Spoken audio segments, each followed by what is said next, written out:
आशा करता हूं आप बहुत अच्छे होंगे। मेरा नाम है सुनील। स्टार आईक्यू परिवार में आप सभी का बहुत बहुत स्वागत है। 26 अक्टूबर 2020 के हरियाणा करंट अफेयर इस वीडियो में हम लोग जानेंगे। अगर आपने मेरे द्वारा पढ़ाए गए सभी लेक्चर्स का पीडीएफ फाइल लेना है तो आप मेरे Telegram channel star IQ PDF को ज्वाइन कर लीजिएगा। कल आपसे सवाल पूछा था, उसका सही जवाब क्या रहेगा? किस थे की खुदाई के लिए पुरातत्व विभाग यानी कि आर्कियोलॉजिकल डिपार्टमेंट ने 35 करोड़ का प्रोजेक्ट बनाया है? तो अभी हाल ही में पुरातत्व विभाग ने अग्रोहा की खुदाई के लिए या अग्रोहा थे की खुदाई के लिए 35 करोड़ का प्रोजेक्ट बनाया है। ए ऑप्शन जो है इस क्वेश्चन का हमारा वो बिल्कुल ठीक रहेगा। आगे जाता हूं। आज का पहला क्वेश्चन जो कि अति महत्वपूर्ण है, पंचायती राज व्यवस्था। देखिएगा, पहला तो सवाल यहीं से भी बन सकता है कि पंचायती राज व्यवस्था जो है वो भारत में सबसे पहले कहां से शुरू हुई है और किस समिति द्वारा शुरू की गई थी? पंचायती राज व्यवस्था जो है वो राजस्थान के नागौर से शुरू हुई थी और इसे बलवंत राय मेहता समिति द्वारा जो है वो शुरू किया गया था। तो पंचायती राज व्यवस्था को मजबूत करने के लिए और मजबूत करने के लिए, वैसे तो मजबूत है ही लेकिन उसको और अच्छा करने के लिए और पंचायती राज्य में जिसने अच्छा काम किया है यानी कि उल्लेखनीय कार्य किया है, ऐसी 42 महिला जनप्रतिनिधियों को हाल ही में स्कूटी देके सम्मानित किया गया है। तो हरियाणा सरकार ने कितनी महिला जनप्रतिनिधियों को स्कूटी देने का फैसला लिया था? अगर आप मुझसे हर रोज करंट अफेयर पढ़ते हैं तो आपको इस क्वेश्चन का आंसर भी याद होगा। इस क्वेश्चन का सही आंसर है 100 महिलाओं को जो है 100 महिला जनप्रतिनिधियों को स्कूटी देने का फैसला लिया था। जनप्रतिनिधि का मतलब है कि गांव को संभालने वाली यानी कि सरपंच, ठीक है। और के साथ में जो है जिसने और अच्छा सहयोग किया हो, सरपंच के अलावा भी हो सकती है वो क्या कि पंच वगैरह डिपार्टमेंट के अंदर भी वो शामिल हो सकती है। तो अभी रिसेंटली 42 महिलाओं को हमारे हरियाणा के डिप्टी सीएम दुष्यंत चौटाला ने जो है सम्मानित किया है। सर ये कौन कौन से जिले की है? तो ये जींद, भिवानी, चरखी दादरी, फतेहाबाद, हिसार, सिरसा और कैथल की 42 महिलाओं को सम्मानित किया है। टोटल तो 100 थी। अब तक जो है 72 महिलाओं को ये स्कूटी का सम्मान दिया जा चुका है। 5 जिलों की 28 जो महिला हैं उनको जल्द ही पंचकुला के अंदर सम्मानित किया जाएगा। इसी अवसर पे अभी रिसेंटली जो है पंचायती राज व्यवस्था को और मजबूत बनाने के लिए क्या किया जाएगा कि नगर निगम और नगर पालिका की तर्ज पे टैक्सेशन सिस्टम बनाने और पंचायत जमीनों पर गोदाम बनाने का भी काम किया जाएगा। ये भी घोषणा हुई है यहाँ पे। सर इसका मतलब क्या है? देखिए, गांव के अंदर खाली जमीनें पड़ी रहती है, वहां पे अगर गोदाम बन जाए या इंडस्ट्रियल एरिया बन जाए तो पंचायत की जमीन जो है वहां से थोड़ी थोड़ी आय होना जो है वो स्टार्ट हो सकती है। और एक घोषणा और भी हुई है कि अभी आपको पता है कि 5 नवंबर को हरियाणा में मॉनसून स्तर का दूसरा फेज शुरू होने वाला है। वहां पे महिलाओं को 50% पंचायतों में आरक्षण देने के लिए प्रस्ताव आएगा। आने वाले साल में 2021 में पंचायती चुनाव होने हैं हरियाणा के अंदर। और दूसरी बात यह है कि ऐसी गांव की पंचायतें जहां पे आय इतनी ज्यादा नहीं है, वहां से मामूली टैक्स वसूलने का भी सिस्टम जो है वो सरकार तैयार कर रही है। ऐसी भी घोषणा की गई है इस समारोह के दौरान। आगे बढ़ता हूं। अगला क्वेश्चन हमारा क्या रहेगा? हरियाणा में चोटिल खिलाड़ियों के लिए कितने जिलों में इंजरी सेंटर खोले जाएंगे? तो हरियाणा के अंदर जो खेल खेलते हैं जितने भी खिलाड़ी और खेलने के दौरान कई बार चोट लग जाती है तो उनके लिए इंजरी सेंटर खोले जाएंगे। कितने जिलों में? 3 जिलों के अंदर खोले जाएंगे। बी ऑप्शन जो है इस क्वेश्चन का हमारा वो बिल्कुल ठीक रहेगा। सर ये कौन कौन से हैं 3 जिले? एक है पंचकुला, एक है गुरुग्राम, एक है हिसार। इन 3 जिलों के अंदर जो है ये योजना है। ये बहुत बहुत इंपॉर्टेंट क्वेश्चन है। खेलते वक्त चोट लगने से खेलों से लंबे समय तक दूर रहने के साथ लाखों रुपए खर्च होते हैं खिलाड़ियों के, और उनके लिए अब समझिएगा ये बहुत ही ज्यादा अच्छी खबर है। इसके लिए जो है अभी 3 सेंटर खुल रहे हैं, पंचकुला, गुरुग्राम और हिसार में। सर क्या इससे पहले हरियाणा में कोई इंजरी सेंटर था? बिल्कुल था, रोहतक पीजीआई में था हरियाणा का पहला जो है इंजरी सेंटर। और यहाँ पे जो है सबसे पहले जूडो प्लेयर का एक ऑपरेशन भी हुआ था, ठीक है। और पीजीआई के अंदर स्पोर्ट्स के दौरान सबसे पहले जूडो की नेशनल प्लेयर रितु को जो है कंधे उतरने की समस्या थी, उस वजह से जो है वहां पे स्पोर्ट्स इंजरी सेंटर में उन्हें लाया गया और उनका पहला ऑपरेशन हुआ था। तो ये क्वेश्चन भी आपके लिए इंपॉर्टेंट हो सकता है। और एक और इंपॉर्टेंट बात है कि हरियाणा के खिलाड़ियों को स्टेडियम में ही हाई लेवल प्रोटीन दिया जाएगा, जैसे दूध है, पनीर है, ये प्रोटीन वाला खाना भी दिया जाएगा उन्हें स्टेडियम के अंदर ही। ये भी अभी हाल ही में घोषणा हुई है। इस योजना के तहत बोंद कला शिक्षा खंड के 28 सरकारी स्कूलों पर करीबन 23 लाख रुपए की लागत से फ्रंट फेस का सौंदर्यकरण किया जा रहा है। बोंद कला शिक्षा खंड रोहतक के अंदर पड़ता है और यहाँ के 28 सरकारी स्कूलों पर तकरीबन 23 लाख रुपए की लागत से फ्रंट फेस का सौंदर्यकरण किया जा रहा है। इस योजना का नाम है समग्र शिक्षा योजना। इस योजना को मई 2018 में भारत के मानव संसाधन विकास मंत्री, जिन्हें वर्तमान में शिक्षा मंत्रालय के नाम से जाना जाता है, उन्होंने इनको लॉन्च किया था। इस समग्र शिक्षा योजना को। इस योजना का मतलब है कि स्कूलों की काया पलट करना, स्कूलों का सौंदर्यकरण करना ही इस योजना का सीधा सीधा जो है वो लक्ष्य है। इसमें क्या है कि प्राइमरी स्कूलों को सबसे पहले जो है टारगेट किया जाता है। ग्रामीण क्षेत्र के सरकारी स्कूलों को आकर्षित बनाने के लिए ये सरकार की योजना जो है वो धीरे धीरे बाकी सभी जिलों के अंदर और सभी सरकारी स्कूलों के अंदर जो है वो लागू की जाएगी। जैसे इन स्कूलों के ऊपर क्या होता है कि फ्रंट पेज पे छोटा भीम, जानवर या छोटे मोटे ऐसे डायग्राम बनाए जाते हैं जिससे बच्चों का भी मन लगा रहे और प्राइमरी स्कूल के जो बच्चे हैं वो आसानी से जो है यहाँ पे आए और पढ़ भी सके। और मुख्य रूप से बोंद कला, बोंद खुर्द, रानीला, यहाँ पे 18 राजकीय प्राथमिक पाठशालाओं पर जो है 70,000 रुपए प्रति पाठशाला खर्च किया जा रहा है और इनके फ्रंट फेज को डेकोरेट किया जा रहा है। ये योजना स्टार्टिंग यहाँ से है लेकिन पूरे हरियाणा के सभी जिलों के सरकारी स्कूलों पे लागू की जाएगी आने वाले टाइम में। अगला क्वेश्चन हमारा क्या रहेगा? पुलिस शहीदी सप्ताह। अभी मैंने आपको बताया था कि ये पुलिस शहीदी सप्ताह चल रहा है 21 अक्टूबर से लेके 31 अक्टूबर के दौरान। और इसके दौरान जो है हाल ही में 4 किलोमीटर की दौड़ में 1000 धावकों ने हिस्सा लिया है। इसका थीम क्या था? ठीक है, मतलब ये सप्ताह कह दीजिएगा या पूरे 10 दिन कह दीजिएगा। तो पुलिस शहीदी सप्ताह के दौरान अभी रिसेंटली 4 किलोमीटर की दौड़ हुई, उसमें 1000 धावकों ने सोशल डिस्टेंसिंग के साथ हिस्सा लिया। उसका थीम क्या था? उसका थीम था run for unity. B option जो है इस क्वेश्चन का हमारा वो बिल्कुल ठीक था।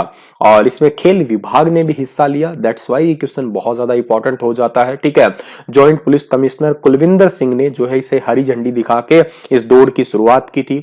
और इसकी जो शुरुआत है वो ताऊ देवीलाल स्टेडियम में हुई है, ये भी आप जो है याद कर सकते हैं। आप मुझे कमेंट में बताइए ताऊ देवीलाल स्टेडियम हरियाणा के किस जिले में है। अगला क्वेश्चन हमारा क्या रहेगा? एचएयू ने, बहुत इंपॉर्टेंट क्वेश्चन है ये, एचएयू ने हाल ही में एग्री स्टार्टअप को बढ़ावा देने के लिए किसके साथ एमओयू, मेमोरेंडम ऑफ अंडरस्टैंडिंग पर हस्ताक्षर किए हैं? तो अभी हाल ही में एचएयू ने एग्री स्टार्टअप को बढ़ावा देने के लिए एबिक सेंटर के साथ में जो है वो एमओयू पे हस्ताक्षर किए हैं। ए ऑप्शन जो है इस क्वेश्चन का हमारा वो बिल्कुल ठीक रहेगा। एमओयू पर साइन करने के दौरान मौजूद कुलपति और एबी के अधिकारी हैं और जो एचयू है इसके प्रोफेसर का नाम आपको पता ही है, वीसी का नाम प्रोफेसर समर सिंह। उन्होंने कहा है कि स्वरोजगार को बढ़ावा मिलेगा इस एमओयू की वजह से। हरियाणा के अंदर एचयू हिसार के अंदर स्थित है और इसी के अंदर एग्री बिजनेस इंक्यूबेशन सेंटर, जिसको हम एबिक सेंटर कहते हैं, दोबारा बताता हूं, एग्री बिजनेस इंक्यूबेशन सेंटर है, इसी एचयू के अंदर स्थित है। और इन दोनों के बीच में अब जो है एक एमओयू पे साइन हुआ है। इस एमओयू के तहत एचयू और एबिक सेंटर दोनों साथ मिलकर एग्री स्टार्टअप को बढ़ावा देंगे और इस समझौते पर एचयू के अधिकारी और एबिक अधिकारियों ने हस्ताक्षर किए हैं। इस सेंटर को हरियाणा सोसाइटी पंजीकरण एक्ट नियम 2012 के तहत पंजीकरण किया गया था, ये एक इंपॉर्टेंट है। और इस एमओयू के होने के वजह से क्या है कि एक दूसरे की जितनी भी सुविधाएं हैं, जैसे मान लेते हैं कि किसी का कॉन्फ्रेंस हॉल है, एचयू का कॉन्फ्रेंस हॉल है, वो एबिक सेंटर यूज कर सकता है, या स्टार्टअप कैबिन वगैरह है, या कोई भी प्रयोगशाला लैब है एबिक सेंटर की, वो एचयू के स्टूडेंट यूज कर सकते हैं, एचयू वाले एबिक की यूज कर सकते हैं। मतलब एक दूसरे की लैब वगैरह या जितनी भी फैसिलिटीज है वो यूज कर सकते हैं वहां के स्टूडेंट। अब बात कर रहा हूं मैं एचयू की, तो एचयू की स्थापना कब हुई है? 2 फरवरी 1970 को हुई है और वीसी का नाम तो आपको मैंने बता ही दिया क्या है, प्रोफेसर समर सिंह। हरियाणा में अब आरटीए सचिव की कमान पहली बार किन अफसरों को सौंपी जाएगी? तो हरियाणा में अब आरटीए सचिव की कमान पहली बार एचसीएस, एचपीएस और वन विभाग, यानी कि ये सारे के सारे ये इन तीनों डिपार्टमेंट के अधिकारियों को जो है वो सौंपी जा सकती है, या इन तीनों में से किसी एक अधिकारी को जो है सौंपी जा सकती है। ऐसी घोषणा की है हरियाणा के मुख्यमंत्री मनोहर लाल खट्टर ने। भ्रष्टाचार का अड्डा कहे जाने वाले हरियाणा के रीजनल ट्रांसपोर्ट अथॉरिटी, जिसको हम आरटीए कार्य कहते हैं, उनके कार्यालयों में भ्रष्टाचार का माहौल खत्म करने के लिए हरियाणा सरकार ने एक नया प्रयोग किया है और इन कार्यालयों में अब आरटीए सचिव की कमान पहली बार एचसीएस, एचपीएस और वन विभाग के अफसरों को सौंपी जाएगी और के साथ जो भी भ्रष्टाचार में इन्वॉल्व है अफसर, उन पे निगरानी भी रखी जाएगी। आने वाले टाइम में आरटीए सचिव को जिला परिवहन अधिकारी कहा जाएगा, ये भी नाम बदला जाएगा। और इसके तहत जो है यहाँ पे नियुक्तियां भी किन किन की हुई है, ठीक है, ये व्यक्ति जो है इनको नियुक्त किया जाएगा, आप इन्हें पीडीएफ में पढ़ सकते हैं। हरियाणा के किस बेटे को इंडिया बुक ऑफ रिकॉर्ड ने यंगेस्ट नेवी आर्टिस्ट 2019 से सम्मानित किया है? बहुत बहुत इंपॉर्टेंट क्वेश्चन है और इस क्वेश्चन का सही आंसर है आदि पिरे पिरे को, ठीक है। बी ऑप्शन जो है इस क्वेश्चन का हमारा बिल्कुल ठीक है, या आदि पिरे के नाम से भी इन्हें पुकारा जाता है, जो कि आपको फोटो में दिखाई दे रहे हैं, ठीक है। जिस उम्र में बच्चों को खेलने कूदने और मौज मस्ती के अलावा कुछ सूझता ही नहीं है, उस उम्र में तकरीबन केवल 14 साल की उम्र में, ठीक है, इन्होंने जो है आदि पिरे ने रंगों को यूं कहिएगा आप लोग एक अच्छे तरीके से डिजाइन करने का काम शुरू कर दिया और इसके साथ ही इन्हें जो है इंडिया बुक ऑफ रिकॉर्ड ने यंगेस्ट नेवी आर्टिस्ट 2019 से सम्मानित किया है। न केवल हरियाणा में बल्कि देश विदेश में भी इन्होंने अपनी कला का जो है वो प्रदर्शन किया है। तो टाइम पहले दुबई में भी जो 2018 में जो है इन्होंने बहुत सारी पेंटिंग्स वगैरह का निर्माण किया था। इस वर्ष 2019 में दुबई में आयोजित हुई थी एक अंतर्राष्ट्रीय प्रदर्शनी और उसमें इन्होंने अपनी कला का प्रदर्शन किया था। 14 वर्ष की कला देखकर बहुत सारे देशों के कलाकार भी हैरान थे। इन्होंने पेंटिंग में दुबई के बहुत सारे धार्मिक स्थल, इस्लामिक धर्म की मान्यताओं को दर्शाया था और उन पर अल्लाहू अकबर लिखा हुआ था सभी पे, ठीक है। सिडनी, बैंकॉक, लंदन जैसी जगहों से प्रदर्शनी के लिए न्योता भी आया था, लेकिन इन्हों अपने एग्जाम के कारण ये जो है वो नहीं जा पाए थे। इनकी काफी सारी पेंटिंग्स जो है इस टाइप से है, ये आप फोटो में देख पा रहे होंगे। कपूरथला रेल कोच फैक्ट्री में बन रहे खास डिब्बों में अब ट्रेनों के थर्ड एसी में बेहतर की जगह कितनी सीटें होंगी? अभी रिसेंटली अंबाला के अंदर एक प्रोग्राम हुआ और अंबाला के उस प्रोग्राम में कपूरथला रेल कोच फैक्ट्री के महाप्रबंधक रविंद्र गुप्ता ने यह जानकारी दी कि पहले जो है वो 72 सीटें होती थी, लेकिन अब उन्हें बढ़ा के जो है 11 सीटें और बढ़ा के 83 सीटें कर दी है। यानी कि ए ऑप्शन जो इस क्वेश्चन का हमारा वो बिल्कुल ठीक रहेगा। एक तो सीधा सा क्वेश्चन ये भी बन सकता है कि कपूरथला जो है इसे भारत में बगीचों का शहर कहते हैं, तो ये भी बात आप याद कर सकते हैं। पंजाब में पड़ता है कपूरथला, जहां पे सवारी डिब्बों का निर्माण होता है। सर ये 11 सीटें बढ़ाने से बेनिफिट क्या होगा? वेटिंग की समस्या जो है उससे मुक्ति मिल जाएगी और आने वाले टाइम में जितनी भी, अब देखो वेटिंग तो आप लोगों को पता ही है, लेकिन थोड़ा सा फर्क पड़ेगा। बहुत सारे अगर ऐसे कोच होते हैं तो वेटिंग की समस्या जो है उससे निजात मिलेगा। और एक और इंपॉर्टेंट बात है कि जितने भी स्लीपर कोच हैं उनको हटा के थर्ड एसी में ही कन्वर्ट कर दिया जाएगा और वंदे भारत एक्सप्रेस जो ट्रेन है, जैसे वो 130 से 160 किलोमीटर प्रति घंटा की रफ्तार से दौड़ती है या उससे भी ज्यादा, तो ऐसे ऐसे भारत की लगभग ट्रेनों को जो है इसी स्पीड पे दौड़ाया जाएगा। क्योंकि क्या होता है कि स्लीपर ट्रेनों के अंदर खिड़की खुली रहती है, इससे ट्रेन की स्पीड में फर्क पड़ता है, ऐसा अधिकारी बताते हैं। अगला क्वेश्चन हमारा क्या रहेगा? हाल ही में हुए सर्वे के अनुसार देश में सबसे ज्यादा टीबी के मरीज कहां पे है? तो अभी रिसेंटली WHO यानी कि वर्ल्ड हेल्थ ऑर्गेनाइजेशन ने सर्वे किया और उसके अनुसार सबसे ज्यादा भारत में टीबी के मरीज है चंडीगढ़ में, हरियाणा पंजाब की राजधानी चंडीगढ़ के अंदर। ए ऑप्शन जो है इस क्वेश्चन का हमारा वो बिल्कुल ठीक है। सिटी ब्यूटीफुल चंडीगढ़ के लिए बहुत ही खतरनाक खुलासा है, समझिएगा आप लोग। और यहाँ पे सबसे ज्यादा मरीज है, कितने हैं? देखो WHO ने भारत में टीबी के मरीज बताए हैं 26.90 लाख, ठीक है, 26.90 लाख बताए हैं, लेकिन चंडीगढ़ में 1 लाख लोगों पे 606 टीबी के मरीज है, ठीक है। और ये एक बहुत ही एक यूं कहिएगा आप लोग चिंताजनक बात है। हालांकि चंडीगढ़ स्वास्थ्य विभाग की ओर से टीबी के निःशुल्क जांच और उसके इलाज के लिए अभियान भी शुरू किया गया है। अच्छा, इसके अलावा भी बताता हूं मैं आपको, चंडीगढ़ जो है, चंडीगढ़ के बाद में दिल्ली और पुडुचेरी में टीबी के सबसे ज्यादा मरीज है। दिल्ली में 1 लाख लोगों पे 575 और पुडुचेरी में 1 लाख लोगों पर 314 टीबी के मरीज पाए गए हैं। जबकि पूरे देश में औसत की बात करें तो 1 लाख लोगों पर देश में 177 लोग टीबी के मरीज हैं। इस वजह से हरियाणा, पंजाब और हिमाचल जो आसपास लगते हैं उनमें भी टीबी का खतरा बहुत ज्यादा है। अगर आप मुझसे पूछें हरियाणा में कितने हैं, तो हरियाणा में 1 लाख लोगों पे 255 है, ठीक है। हिमाचल में 1 लाख लोगों पे 235 है और पंजाब में 1 लाख लोगों पर 196 लोग जो हैं वो टीबी के मरीज हैं। हालांकि हरियाणा में जो है आर्थिक मदद के लिए पौष्टिक आहार की व्यवस्था भी की गई है और हरियाणा सरकार की तरफ से टीबी की इलाज जो है वो भी निःशुल्क कर दिया गया है। पुराम की किस हवाई कंपनी ने 9 मीडिया कर्मियों को 30 अक्टूबर तक प्रतिबंधित कर दिया है? ये वाला क्वेश्चन आपके लिए नेशनल इंटरनेशनल करंट अफेयर में भी इंपॉर्टेंट है और ये वाला क्वेश्चन आपका हरियाणा करंट अफेयर में भी इंपॉर्टेंट है। इस कंपनी का नाम है इंडिको। ए ऑप्शन जो है इस क्वेश्चन का हमारा वो बिल्कुल ठीक रहेगा।